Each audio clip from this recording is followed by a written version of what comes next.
There is no God but Allah, and that Muhammad is the messenger of Allah, and the right, being the zakat, fasting Allah, and the hajj to the hajj for those who can afford.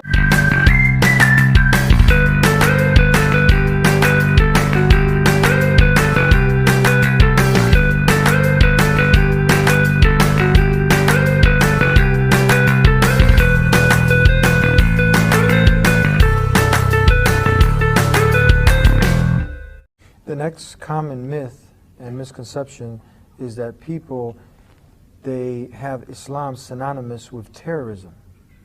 Right. How would you go ahead and...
Explain this away. Well, you know, we have a joke about that when we're in the street talking to people and they ask us, does Quran tell people to tell Muslims to kill other people? And we would tell them that, well, if that was the case, we wouldn't be talking right now, you know? So actually there is, terrorism is not part of Islam, and there isn't a verse that commands terrorism or anything of that sort. But you know, the history of all religions, not just Islam, is that there will always be people who will either use religion to support their cause or to support their struggle, and others who will say, we're doing it because of this verse or that verse. But you have to consider the 1.3 or more billion Muslims on the planet. If all of them if part of their religion was to go out and terrorize and to kill people, then there would be a lot more havoc on earth. But then why is it that we find only a small handful of people who use the religion's name, to commit terror or things of that sort? Because those are people who choose to, interpret things in a certain way and go in that direction. But if it was the general mainstream, then everybody would have been doing it.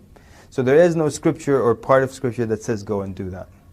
So this is not, and has nothing to do with Islam, like 9/11, even Muslims died in 9/11. Exactly, I mean, and nobody, nobody wants to consider that. So Muslims died in these buildings as well. So how could that be part of Islam? To also, if you're claiming Islam says kill non-Muslims, then why did Muslims get killed in this incident as well?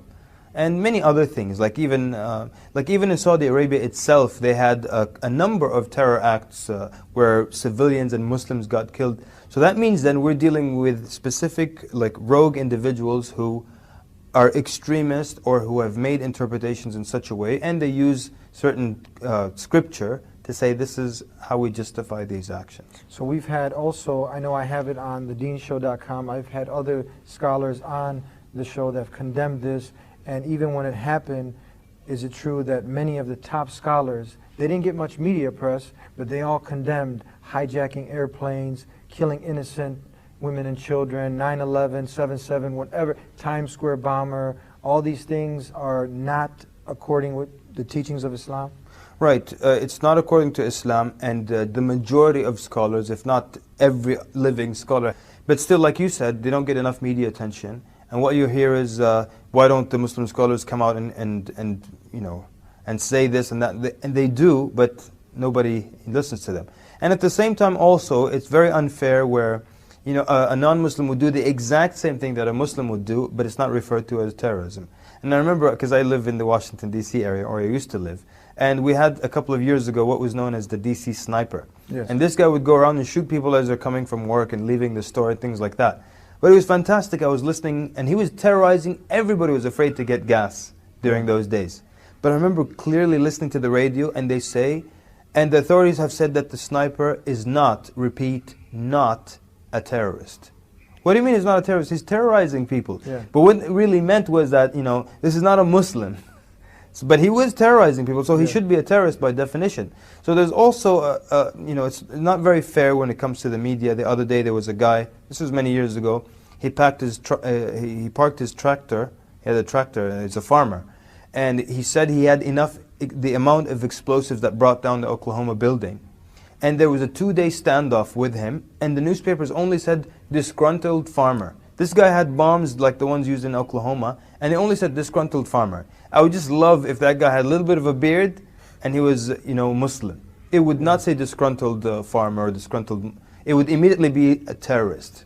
Yeah, but there was a man who actually, he flew a plane into the IRS building, and in Jacksonville, Florida, a man blew up, or tried to blow up a mosque, and they didn't get much press, nor were they called terrorists. No, but if the name was Hassan or Ali, he'd be a terrorist. This is wrong, this is Not hypocritical, it's not fair. We're people of peace who call people to peace, to acquire peace by submitting to the owner of peace, the one creator. Excellent.